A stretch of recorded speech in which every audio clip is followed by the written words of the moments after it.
reintegration, bringing excluded people back into the fold, into the mainstream, gets said that, okay, this is inclusion.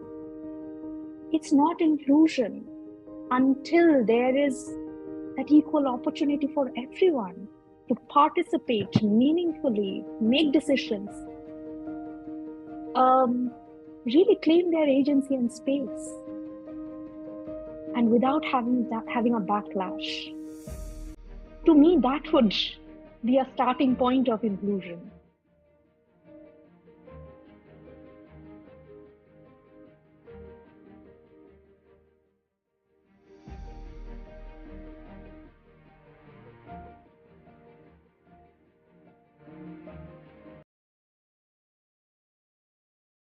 Welcome, everyone. So good to see you all. We're going to just start off in a few more minutes. Well, I have an announcement though, Kiva. So before we start any kind of webinar. So I don't just show up to not talk. So if you're inviting, this was a very pleasant surprise. Go for it, Magda. Okay. So you know how all of you get bombarded by emails from us, and then like you don't get any, and then you get bombarded again? So that's on me and Kiva. So kind of sorry, kind of not. As you know, we're a very small but effective organization until we kind of mess up our scheduling. So sometimes we email you too much and sometimes too little, but there's good news. We discovered a preferences center. So if any of you are annoyed in any way or know somebody who is annoyed in any way about our emails, please from now on, just look in our emails. There's like a little update your preferences, and then it's on you to be annoyed. It's no longer our fault. So, but that's just a little side note. The thing I wanted to make sure that I tell you about is an email you got yesterday or the day before. And my parents' dog is here and he's crying. Lager, come here, come be on the webinar. There we go. We sent you an email about a fun little thing that we're trying at the end of this year, in a few weeks actually, called Thrive in 2023. This started as actually a lot of you emailing us, or mainly me actually, saying, hey, I need renewal, blah, blah, blah for ICF. What do I do? And I'm like, it's due in a couple months. Come on, people. So we're going to help you. We put together a program with 4 MCCs and 4 practical, like, let's get stuff done and meet all our goals in 2023 sessions. And you get at least 8 credits for core competency units. And if you need more, you can also get more. We'll just assign you more homework and we'll be perfectly within ICF requirements. Don't worry about that. But if you need credit, I'm sorry that he's crying. If you need any renewal credits for your ICF credential, please join that program. It's going to be great no matter what, but you also get renewal credits. So win-win. But it's 1 session with Ram, 1 with Cindy, 1 with Ujjwal, and 1 with Priya, all on the kind of areas that they are expert and amazing at. So if nothing else, you're going to learn a lot and it's going to be a great experience. So I hope you join us. It's called Thrive in 2023. And let's see if I have the correct link. Yes, go me. That's the link. So click in chat and register and tell your friends. And if you're an alum, you would have gotten a code in your email that gives you a discount. So it pays to be Coacharya alumni. So also join our programs and be alumni.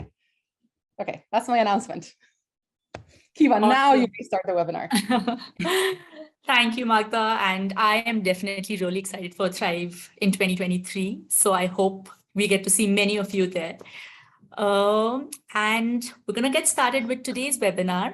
And the topic that we're going to speak about is diversity, equity, and inclusion. And what really comes in the way of us seeing unity or being united or experiencing that in any space. So we have 3 very special guests with us today. We have Komal with us. Komal, you want to say a quick hi? I think everybody here kind of knows Komal already. 2 things that I would want to add is...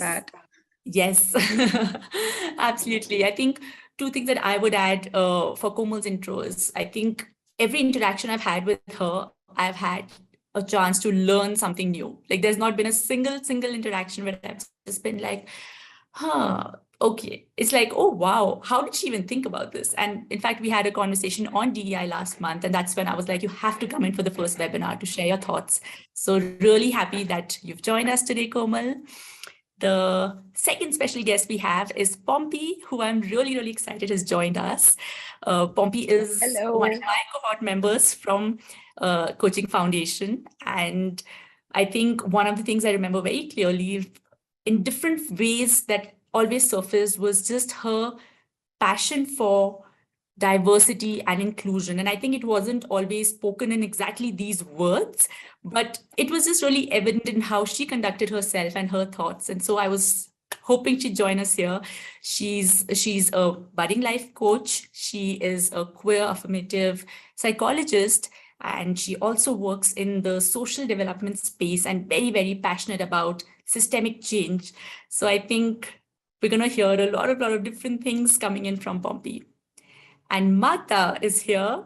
Magda is a dog lover, animal lover, creatures lover. And of course, everybody knows she is the CEO of Coacharya, someone who is again very passionate about the DEI space, and we wanted her here, and it was a pleasant surprise because she texted me yesterday saying she has a meeting and she might not be able to join in, and I said come in for some time.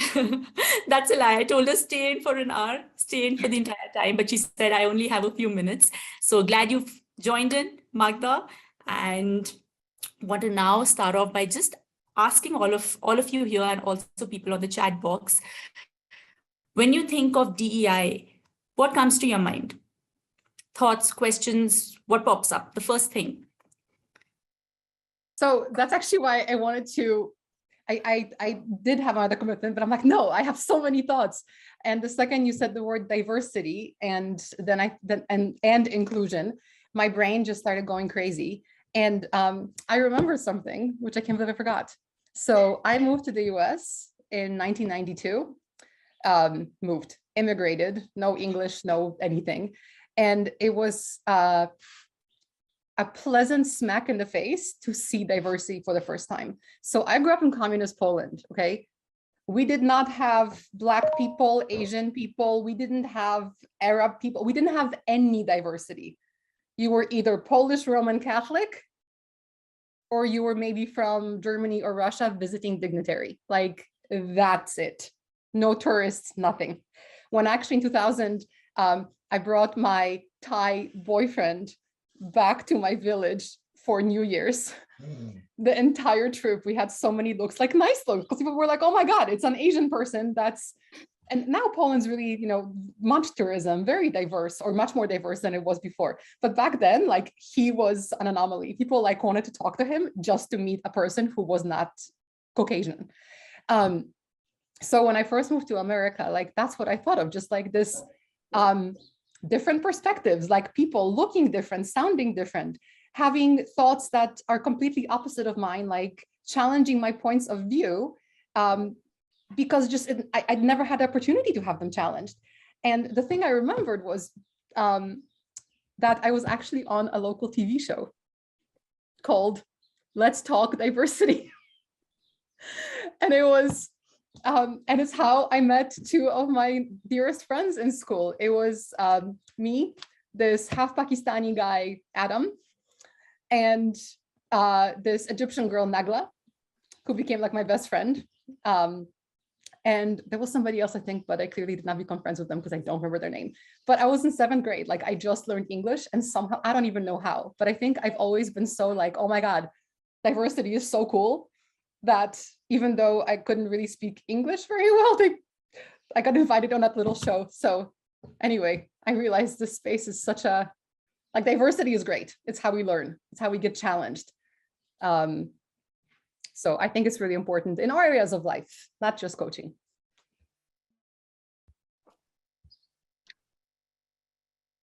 Pompi, you're on mute. Yes. Okay, now I am unmuted. And that says a lot, because once I unmuted myself in my life, that's when I realized that, oh my God, there is such a thing as inclusion and diversity. Because growing up, I grew up queer without knowing I am queer. And I was surrounded by people who did not understand what queerness is. And as a psychologist, now that I'm working with a variety of people, I'm working with survivors of violence, survivors of trafficking, I'm working with the queer community. And I really see that at the heart of anything that where we wish to foster inclusivity, we have to build connectedness, we have to build community, we have to build spaces wherein we feel safe in diversity. Because somewhere along the history, that essence, diversity in unity in diversity, that very essence, I feel, has somewhere gotten lost. And we really need to bring it back. As psychologist, I learned when dealing with clients who have gone through trauma that there is so much familiarity. There is so much safety in familiarity, even when the familiarity is harming me, even when the similarity is harming me. And there is a lot of sense of unsafety when we encounter diversity. And we start questioning ourselves, and questions sometimes can feel very threatening to ourselves as well. So I really feel listening and connecting, that's at the core of it all. I love how you said that, because what comes up for me is the whole idea of discomfort zone, right? And that's where growth happens. And we always tell clients that, and our job is not to be, as coaches, not to be there and be like, oh my God, you're amazing. This is great. Keep going. No, our job is to ask the kinds of questions that make people think and, examine and grow as a result. So I think diversity is kind of a great driver of that. When we're almost smacked in the face with something that we never expected or just never known before. It's not bad or good, it's just different, and it's what you do with it that matters. Interesting. If I go back to my experience of diversity, I would say that I really grew up in a very, very diverse space where there have been a lot of intersectionalities in terms of, like, in India, irrespective of whether you are in a village or in a small town or a metropolitan city, there are so many different intersectionalities that you always grow up with. Next door neighbors to you may be speaking in a completely different language, and by virtue of just growing up in that environment, you end up learning multiple languages or knowing a few nuances of those languages. You see people so differently. The houses are constructed in such different manners. Like when we grew up, there was no concept of condominiums or gated communities. So every person has their own choice to build the way they wanted, whether you want to have a front lawn or a back lawn, or whether you want to construct it differently. And then everybody would choose their own choice of colors and, shapes and designs or things like that. So you eventually grow up in acceptance to different choices and different way people express themselves. Despite that, what amazes me is that we still go through quite a lot of pain just because at some point, at some level, we all draw that line that, okay, only this is acceptable to me and anything beyond that is not acceptable. We still go to those places where something or else sort of challenge us in a way like, okay, like what is happening? Why am I not accepting, this particular opinion or this particular person or this particular choice, right? So in a country where I grew up seeing so much of racial, ethnic, geographical, physical diversity, there are issues like intercaste marriages, which is like which seems like, something so close and personal to your heart, which is like family, which is a decision associated with parents. And we grew up listening so many stories of honor killing, where your own family would go to an extent to disown you or kill you just because you've chosen to marry somebody not in your caste or not in your religion. And it's not the other people. It's not the people who do not have any emotional affiliation or association with you. It's somebody who's like gotten you in this world, who is emotionally connected to you as well. So I always wondered, like, what is this one thing, what is this which is so greater than the feeling of love or compassion, the feeling of acceptance? So that question, I think, is something which is very, very important to be answered in the space of diversity, equity, inclusion. Like, what is that point which makes us exclude others? Is it just judgment? Is it like, what really is it? But also, what is I think, exclusion, yeah. right? What Because is it's not just- exclusion? Yeah, because as you're talking, what comes, like Kiva said, I'm an animal nut, right? That's people in many areas of the world eat dogs. They eat cats, they eat lots of different things, right? I know that the #1 meat concern on the planet actually is goat, I think, right? If I'm not mistaken. It's just not in the Western world, it's not what we think about because that we don't really eat that much goat. But I'm a vegetarian, and because I've planet reasons, but also because I think animals shouldn't be eaten. And yes, I will preach about that, and I'm not sorry. But that's also what I think about. Like, what is like, to what point should we be inclusive, and what role does this play? Versus, like, I don't know, like what's tolerable and what isn't. Like, could I be a good coach for someone who I know eats dogs? Hell no. Can I be a good coach for someone who married off their child because that's the law and custom in their country? Hell no. Does that make me a bad person? Does it make them a bad person? Like, what is the dynamic there? I just think it's like, yeah, it's conflicting and puzzling, and I don't even know the words.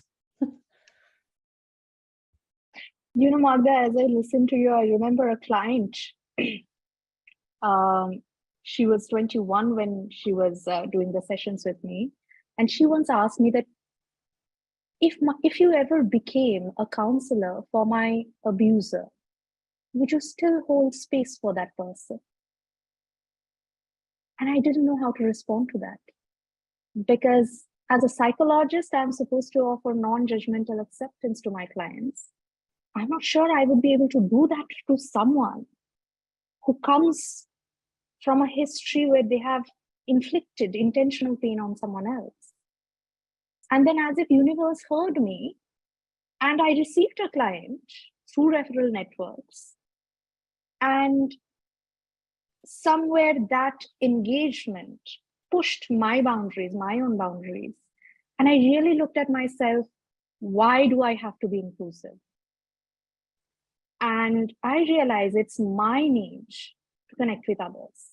It's my need to be inclusive because it's in my value system. Because I know what exclusion can do to people. And I think to a large extent, whenever I have noticed myself excluding someone from any space, it has been a product of some deep-seated anxiety, loss of control, fear. And these are very powerful emotions. And these can disconnect us. It's the Tower of Babel, the story of Tower of Babel that often comes to my mind when I think about how we use language to include or exclude people. When I say something, this is mine and this is yours, that's also one level of exclusion. Maybe sometimes it's not harmful, it's harmless. Sometimes it's important to set that boundary. So it's always, to me, in my life, I have noticed it's always a balancing act, even within the queer community. It's not one monolithic community. And so what does inclusion look like within the queer community? I have been a part of organizing Kolkata Rainbow Pride Walk for 2-3 years, and I have been in those spaces just listening. And I have heard trans women who are engaged in sex work saying it on face of cisgender, upper class, queer people, that pride walks are no longer for us. It's gotten all this, you take out this big, beautiful truck and there is a lot of dancing, but where is my space in it? I can't dress up in 1,000 rupees dress and come. I'm going to wear my old sari. Are you sure you're gonna let me walk at the front of your pride walk and you will not try to send me back? So it's about degrees. Inclusion, exclusion, these, in my experience, are all about degrees. And I think it's always about prioritizing our need or my need to prioritize that value of being inclusive and pushing myself for that.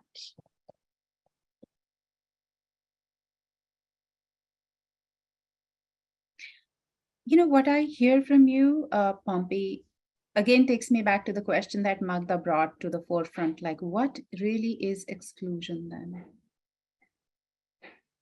What would it look like? And can the world be really all inclusive at all the time? And is that kind of inclusion even, one thing is it possible? And second thing is it good?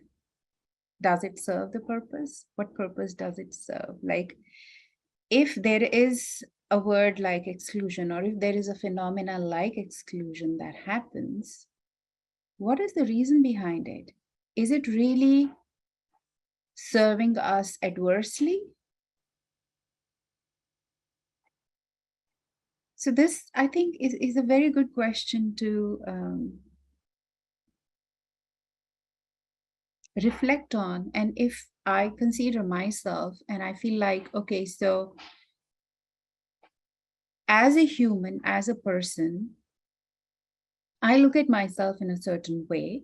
There are certain places, there are certain people who I would like to belong to, right? There are certain values I would like to belong to. So when I say I belong to, immediately I am myself excluding myself from a whole lot of other things. So exclusion is definitely a part of our way of being, right? We can't sort of walk away from it. So when we are talking about inclusion, what exactly are we referring to here? Because exclusion, in a way, is going to be a part of our life. And it's not, and we don't need other people to exclude us, really. We exclude ourselves from a whole lot of things in life. And I think it's not even practically possible to be included in everything at all the time. We need to see where our energies are focused and directed towards. So what are we really thinking when we speak about exclusion and inclusion?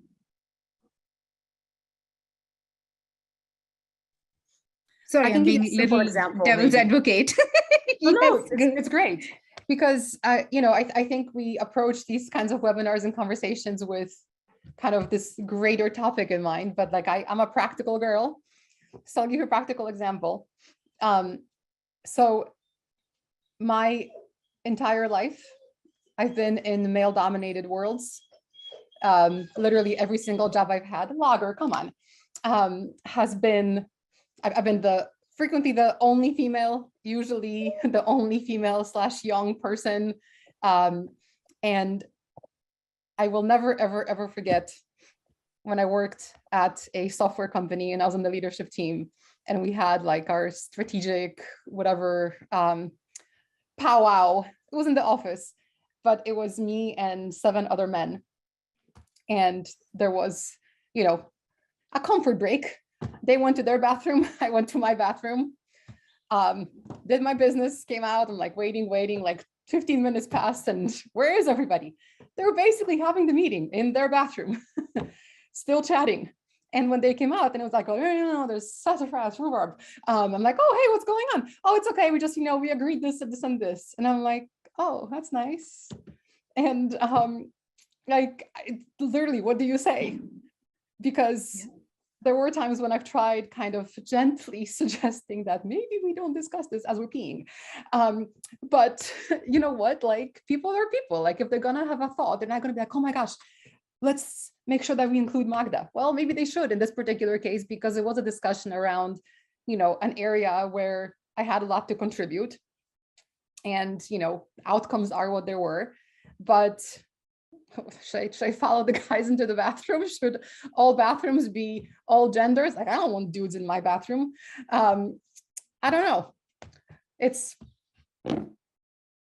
a practical thing that affected me personally for a long time. And even as I said that I don't want dudes in my bathroom, I mean, like, what do I mean? Do I mean biological? Do I mean, what if someone's a trans person? Like, I personally am very happy people just to identify themselves and use what bathroom they want. But like, that's also a practical concern, right? Like, there's, in the US, there's kids in school. I mean, I'm sure in other countries, but like, I hear about kids in school, like 13, 14-year-olds who are forbidden from going into the bathroom of their choosing. Like, it's ridiculous. Like, that's exclusion. And, while I always love conversations around coaching where we have these philosophical things, like there's practical kind of bottom of the Maslow pyramid type things when it comes to inclusion and exclusion that I think kind of make any other philosophical point moot until we agree on what does that mean? Like, what is the minimum that, what's the equity part of that? Absolutely. And in this example, Magda, what you shared, I think what's becoming very, very evident to me is that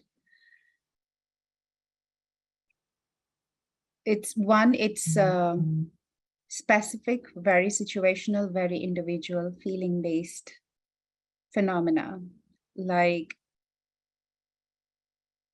it becomes more pronounced and prominent and important to be spoken about when it's either hurting or limiting any person's full expression or their way of being in any way.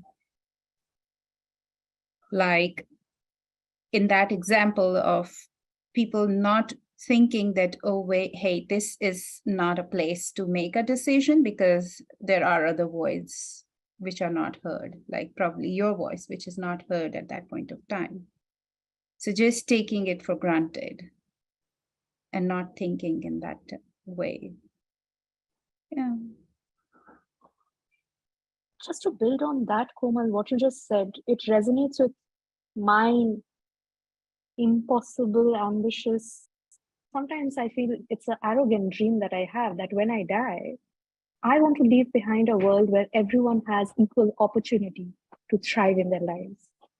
Because right now I look around, and especially when I talk about in my work with traffic survivors, I entered this space in 2015. It's been 7 years. And in 2015, in the anti-human trafficking movement, voices of traffic survivors who were rescued and were sent back home was completely absent from policymaking processes. Yeah. It was and still is dominated by people with privileges who perhaps have never gotten trafficked. And that, to me, is a big exclusion. You're not a system that is not listening to the voices of communities that are marginalized and impacted by that system's decisions. What, Magda, you shared about that story, I can resonate so much with it. It's so tokenistic to include one woman and then make all the decisions without them. Just because it's easier, just because it's convenient, without realizing the huge value this voice can bring in to my team. And it makes me angry. It makes me angry that we have to contend with so many kinds of exclusion. And then sometimes when just reintegration, bringing excluded people back into the fold, into the mainstream, gets said that, okay, this is inclusion. It's not inclusion until there is that equal opportunity for everyone to participate meaningfully, make decisions, really claim their agency and space, and without having a backlash. To me, that would be a starting point of inclusion.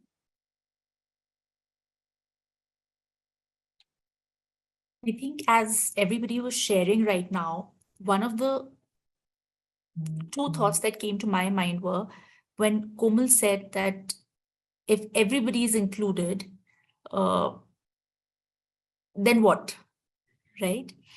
And I was just trying to connect that to identity. And I was thinking that such a huge part of who I am is also dependent on who I'm not.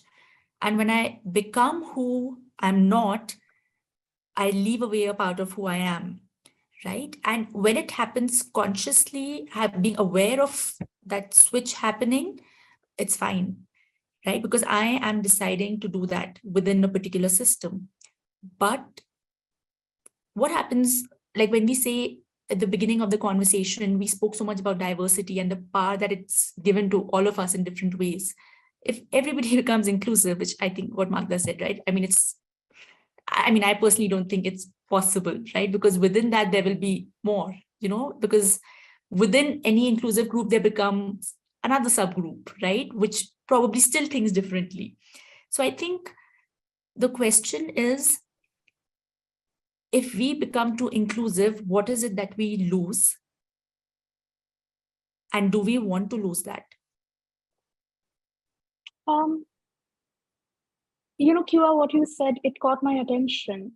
When we become what we are not, we are losing a part of ourselves, or we are leaving behind a part of ourselves. In my journey of self-exploration, I had that exact fear that, oh, I used to identify as straight, and now I am identifying as pansexual, gender fluid. The thing is, our identities are not either or. I can be this, that, and the other. The idea that identity has to be monolithic, has to be static, this idea I don't quite agree with. And I know some people feel that way. It's just not been my experience. And I don't know if we can become too exclusive, because we live in a world where there are power hierarchies simply because that's the way history has unfolded. There has been a huge breach of trust amongst nations, amongst races. And therefore, there are power differentials always. Even within a marginalized community, there are power differentials in terms of age, body type, gender. Are you following? Are you conforming to the norms of the community, or are you not? So I'm not sure if we can ever become too inclusive.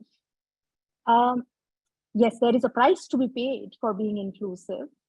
It's discomfort. We have to confront our internalized discomforts, our internalized prejudices, the limiting thoughts that it's us versus them. No, it's us. Altogether, it's us.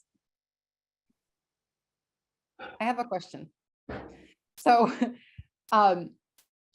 as Kiva will know, I frequently say this phrase, which I'm ashamed of a little bit, is that I'm not a coach, because I feel like I'm very tactless. I know I'm tactless sometimes, and I can be a little blunt.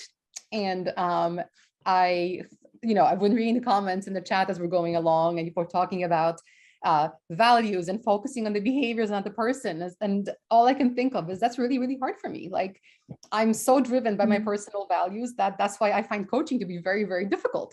I can do it, but I do struggle. I'm not going to lie to you. So I respect, hat off and all that to all of you who are on a different plane of existence than I am so far, but I'll get there.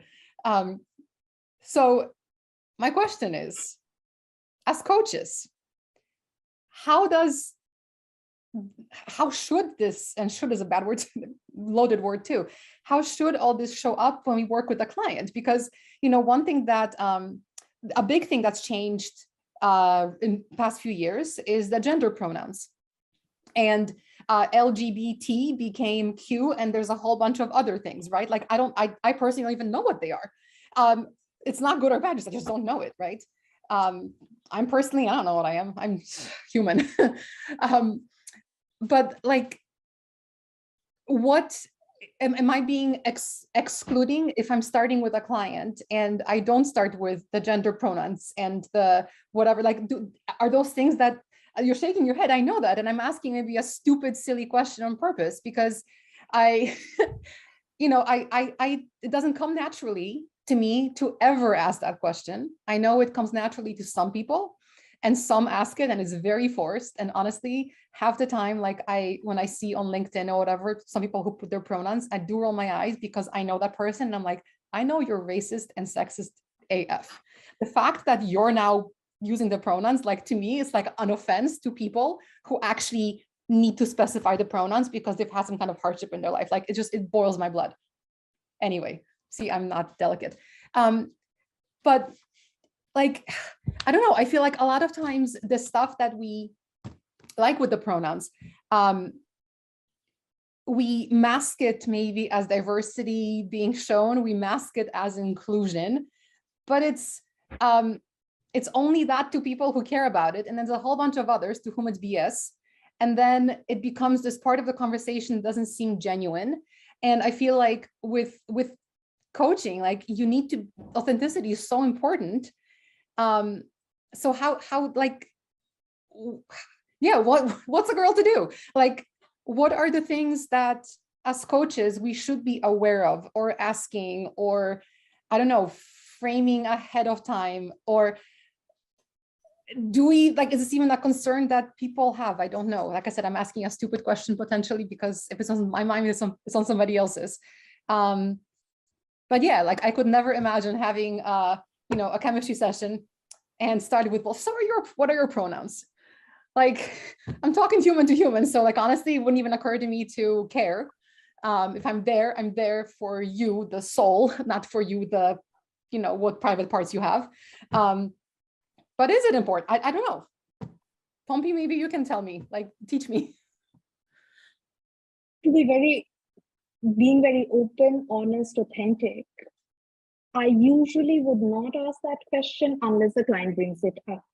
Mm-hmm. However, my own queerness is all out there on social media for everyone to see. So more often than not, my clients actually ask me, hey, what pronoun would you prefer? And I end up telling them that for me personally, I don't care. You refer to me as he, she, they, I don't care. As long as people understand you're talking about this Pompi and no other Pompi in the world, I'm good. If you have a preference, please tell me. And actually, I have gone to the extent of asking someone about preference of names, because when people transition, there is such a thing as dead naming them. Yeah. On the other hand, some people might find it extremely offensive that, how can you ask me that on our first encounter? So I don't really think there is any guideline to this. Essentially, I keep in mind that if the client brings it up, and if I have made a mistake in the past, I'll apologize. And I will genuinely own up that mistake. Yeah. And if the client says that, hey, this is my name and these are the pronouns I would like you to use, I will try my best to do that. If I slip up, I will apologize authentically. And I would hope that I have built that relationship of trust. As you said, Magda, human to human, beyond all the identities. Because to me, that's the connectedness that matters the most in a coaching relationship. In general, I would err on the side of caution and just think about what would make this person feel seen, heard, acknowledged, respected. Maybe ask a different question, because I think that as you were talking, like, it was solidifying more in my head. So I'm just thinking, like, it's not just, the pronouns. You mentioned name. My name is Magdalena. if someone calls you Magdalena, it's either because I'm getting yelled at by my mom or it's a telemarketer. Or it's my sister yelling at me. Either way, it's not good. But even Magda, it's Magda, Magda. I don't Magda, like I've been called everything and anything. And I used to kind of be annoyed at it back in 1992 when I first moved to America. But then I realized that there's so many different versions of my name in every single language, and it's a biblical name as well. So, anyway, it's people can say it and it's not wrong. Like, actually, I probably say it wrong than the original name was supposed to be said. So I can't get offended by that. So I'm just wondering, like, I like in a conversation when you're, maybe we shouldn't be starting any conversations with, a checklist of things I want to ask. I get that. That's not where I was going. But, if you pick up, you call me Magda, and I don't like that pronunciation, and I wince. I don't know, like, I just wonder, like, if at the very basic level, like, are there things that as coaches we should pay attention to or kind of cover the bases, or I don't know, be more sensitive to, I think, with the lens of inclusion versus without it. I don't know if I'm even making any sense. I can't think of a better example, but yes, I can. You talked about sexuality, right? And to say, I don't know your sexuality. But the thing that we're talking about, like, really, it's sending me signals that this is where this is going. Like, what are, I don't know, are there rules of engagement that you think when it comes to inclusion and exclusion and diversity, like, are there rules of engagement that we should keep in mind when these things are kind of maybe, I don't know, lurking, but not explicitly said? I don't know, Komal, you know my brain a bit better. Maybe you can answer or rephrase what I'm trying to. I know the I have trouble two things that to bring in. I'll go Okay. after Komal. Sorry, Komal. Yeah. Go okay. on. So, I know and I understand the struggle, Magda, because for some time I'd also had this question in my mind, like, I mean, how much more would you need to learn about the rules and about the definitions and about the different names that get added every year in this space of, right? And then when I sat back and I felt like, okay, so deal with it like a coach would deal with. So the coach wouldn't just go after what are the words being spoken, but always go underneath the words, right? And what Pompi said earlier is that as long as people are seen, heard, acknowledged, respected, because these are something very, very basic to all the humans, irrespective of race, ethnicity, gender, sexual orientation, role identity, conformity, affiliations, whatever. Everybody just would like to be seen, heard, acknowledged, accepted, and a respect, a basic humanity shown to them, right? And so, and another thing which I also believe is that coaching is not a space for being terrified that, oh, what if I say something wrong? Coaching is a space to be courageously authentic and not timid at all. Make mistakes, go ahead, make mistakes. You always can apologize. Like, it comes from your heart, right? And one thing which I learned while I was doing my PhD and I was studying relationship marketing, which was like, trust how it is developed. It is developed by being vulnerable as well, right? It's not just by what you do, it's how you show up as well. And by you being fallible and having the capacity to make a mistake or fall short on something is equally important. That shows you that you're also human. But what is more important is how you come up from that space, right? In marketing, Magda, you would relate to that. People say that no publicity is bad publicity, right?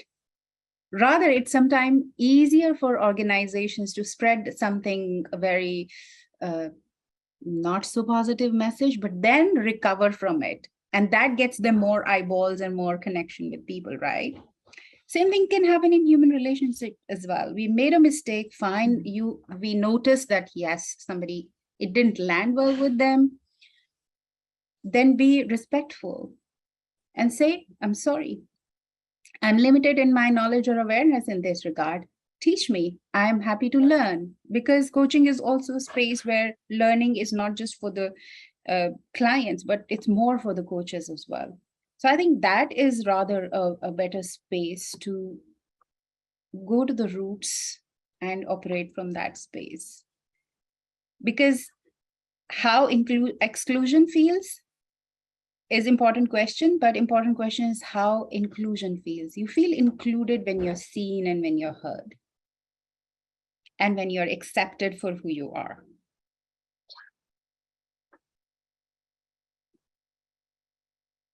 You were sharing, Komal, I got reminded of that quote by Maya Angelou, which is something, people will forget what you said and people will forget what you did, but they'll remember, how you made them feel, and I think even like, as you were sharing, all the technicalities, all the exchanges is one part of it. But I think when you walk in with the intention of being there, no matter what comes up, I'm sure a client knows where it's coming from, and I think that sometimes surpasses language.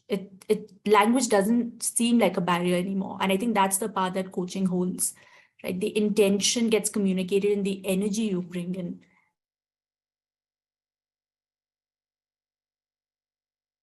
The internet is being exclusive with Kiva. So Kiva, we killed your internet. Speaking of energy. sorry, it's a really bad day for for me. Apologies, everyone. But Pompi, I think you wanted to share something. Yeah, a huge shout out to Carl Rogers. I mean, that theory, unconditional positive regard for the client, and the client has the resources, the client is the expert on their lives. That's one thing that I have just, it's in my brain, and it has gotten me out of many situations, many life situations. And in coaching, it's been like the guiding light for me. Those phrases. The second thing I really wanted to share is that I have a pet peeve with being politically correct just to be politically correct. And I have been there.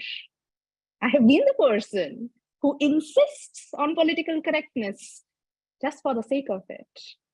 As I have grown up more, I have realized that just using the words they, them, if everything else does not change, does not make me feel seen.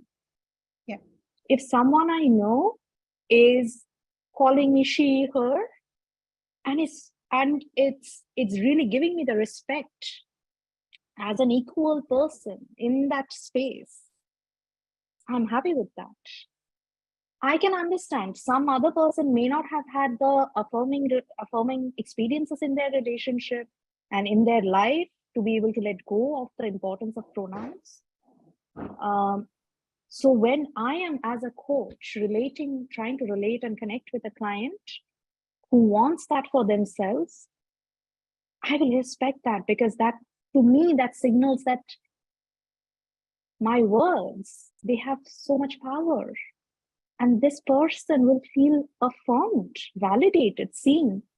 If I just switch from she to they, or she to he, or he to them, or Z, whatever else they wish to be called. And I remember there has been multiple arguments with people in different setups where they have said, I am limited in my language. I cannot make this switch. I have sent them the dictionary, the Oxford Dictionary, treating they as the singular they, them.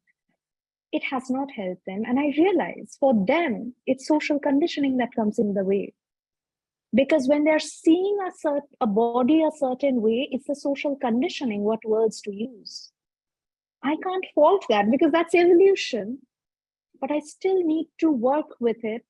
If I am in that space where I have to work with it, I need to find some way. And that's where curiosity helps me. So yes, a lot of lessons from my coaching foundation course itself, it's just been helping me a lot. And curiosity to me is the key to unlocking that.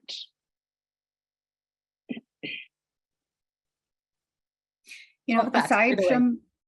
apart from all of those points, I think one place which I always go to whenever we have such these conversations is Otto Schrammer's Theory U. And just those 3 words of open mind, open heart, and open will.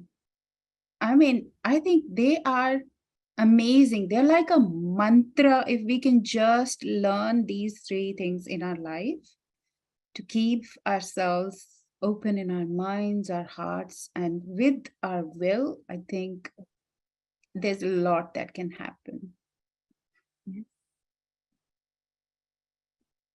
Because these are the 3 things which, if they're not open, they put some limitations on us. Like we'll be so engrossed in our own sense of identity or places which we give sort of importance to and start to associate our being with those things that any disregard of those will become like a pain point for us. Like just like you said, Pompi. Yeah. Is it then, as a coach then, going full circle, if I know someone is a dog abuser, there's no way that I could have an open heart, open mind, open will towards them. So, and that's me, not saying people, me, right? Individual Magda. So do you think that as a coach, is it my responsibility to be able to get there and work on myself until I can have the open mind and heart and will towards everybody? Or do you think it's okay that what do you think? I'll ask you just one question. Anybody who's abusing a dog or a cat or an animal, is that all that person is? No. Are they just dog abuser, or are they more than that?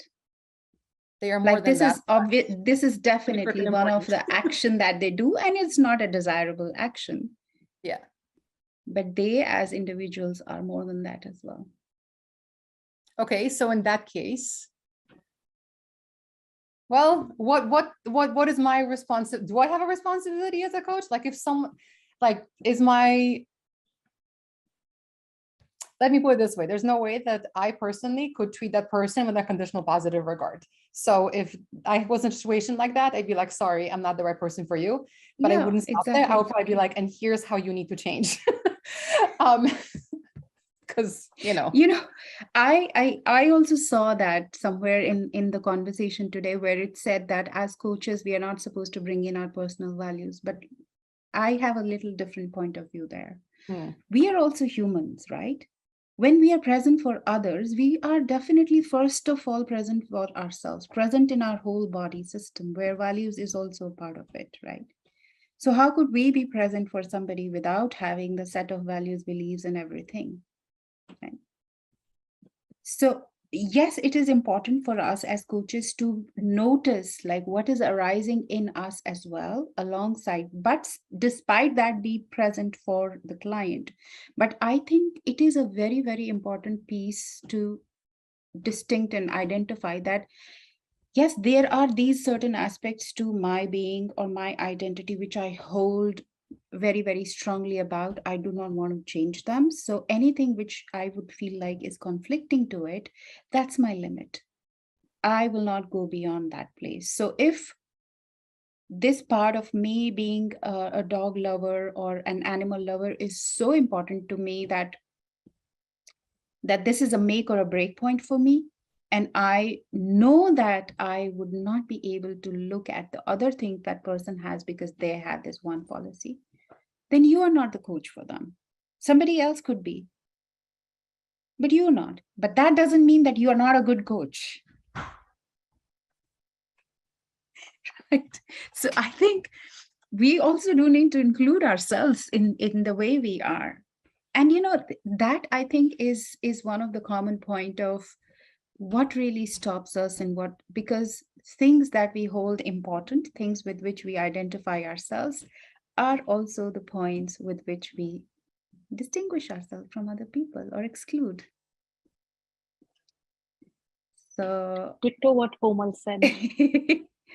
so it's not in those things like, okay, that's something. It's not the fault of our identity. I think it's how much we are attached with those identities or all of those things. Just to add one more element here, it's a lot also about where do I draw my boundaries as a coach, as a therapist. Because if it is such a pain point for me, I have to draw a boundary and say, hey, I'm not the coach for you. I'm not the right therapist for you. And I have had to do that. There have been situations where I have recognized everything else can work out well, but there is a conflict in value system at such a level, I can't take it. I can't hold witness to that client's journey and be true to myself. So I have told myself it's okay for me to put down that boundary because I'm human first. And I need to respect that diversity within myself. So that's, yeah. I know we're almost out of time, but I do have another practical question. So given all of this, thumbs up, great. So I'm still allowed to coach some people. Is it then our responsibility as coaches to disclose all of that? And when, right? So I'm just thinking about like the process someone goes through when they're looking for a coach. And they're looking at credentials, profiles, social media, whatever. But there's we have a platform for that called coachintro.com, just FYI. But that's such a small part of who we are. And I'm just thinking like all the things that if you looked at the professional Magda, well, I'm a little bit weird because I definitely kind of shout from the rooftops as to what I care about. But like, is it my responsibility to have on my website, front and center, I will not work with A, B, C, and D? Again, sorry for the blunt question, but I'm asking what maybe is in someone's mind. What do you think? Like, what are we responsible to disclose in terms of our own boundaries? And what is it okay to have kind of not disclosed until the need arises?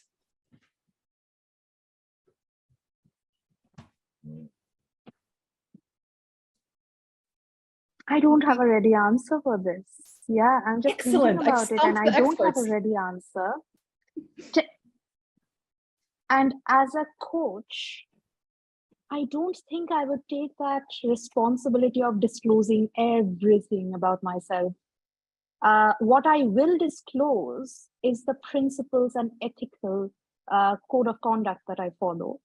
Anything else that a client wants to know, they can ask and I'm happy to respond to. If I'm uncomfortable with disclosing something, I will share that.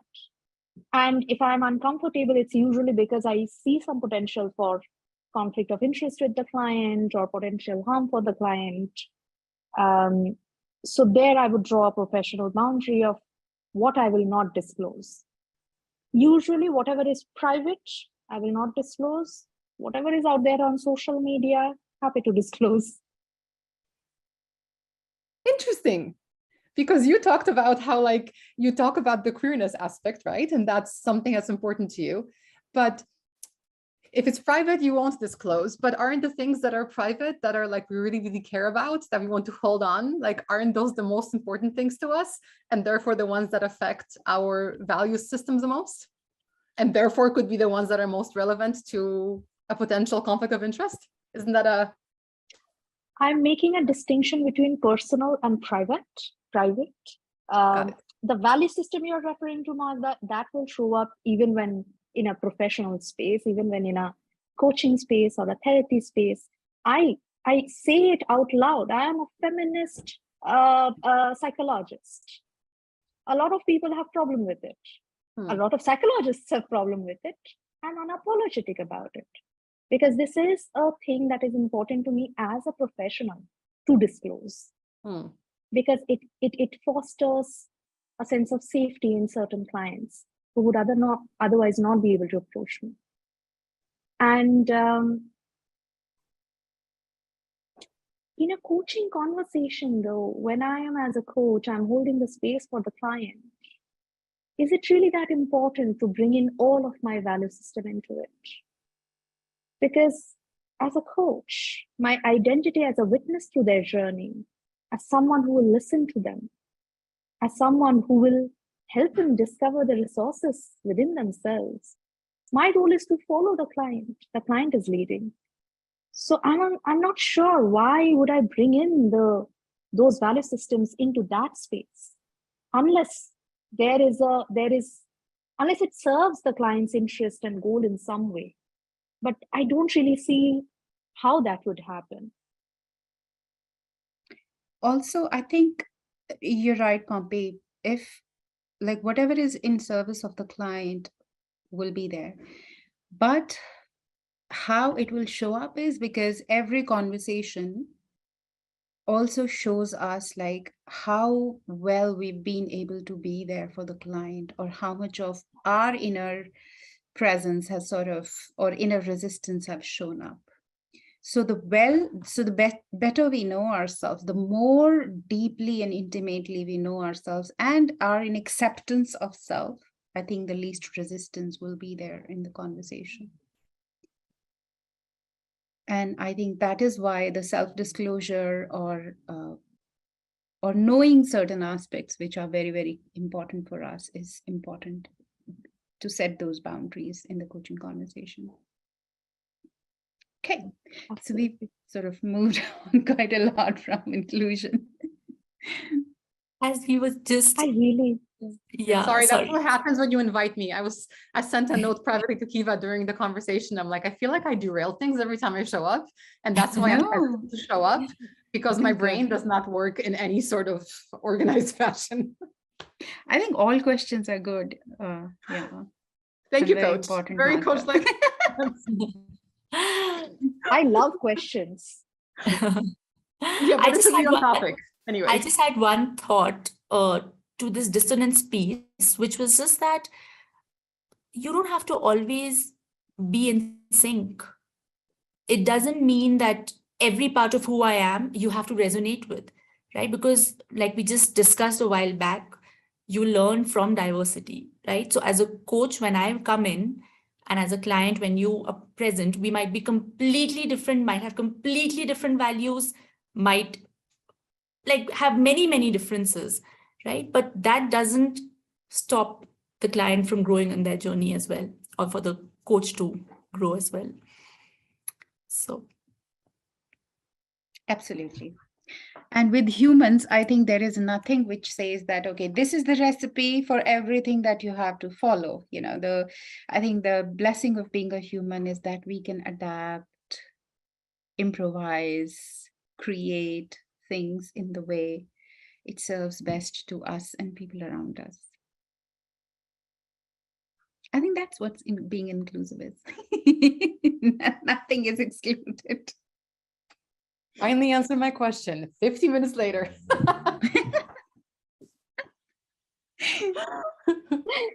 Well, thanks for including me today. I felt included. I'm going to just be quiet.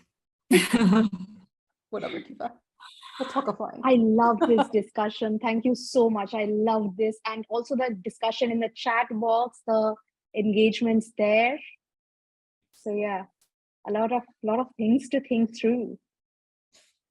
And if you want to revisit this discussion or any other, remember that we have a YouTube channel and a podcast where all these recordings get put up. And we have a blog where someone who was in the audience today is going to put up their thoughts. So if in the future for our webinar or for anything, if any of you feel like sharing your thoughts in a longer format, we have a blog, lots of readers. We'd love to hear your perspectives. So email Kiva or me or Komal, not Pompi, because she doesn't work with us and we don't want to bother her. But you can email her maybe if you want to. I'll forward it. If you ever end up emailing me, I will just forward it. Excellent. So email any of us, but try to focus on Kiva since that's her area. And yeah, send us your thoughts, send us your articles, send us your everythings, and subscribe to our channels. It's my job, guys. I have to plug the things, right? Subscribe, follow, share, etc. It's how we grow. That's what I'm told to say. Like, share, By the comment. internet gods. Like, share, comment. Like, share, and subscribe. comment. I don't know. Thank you, everyone. You. Thanks a lot. Thank you. Kamal, are you gonna do some profound thing to close? You already had like 10 profound things. No? Thank Okay, you. cool. Just a thank you. Awesome. Thanks, everyone. Bye. See you. Thank you. Bye. Bye-bye.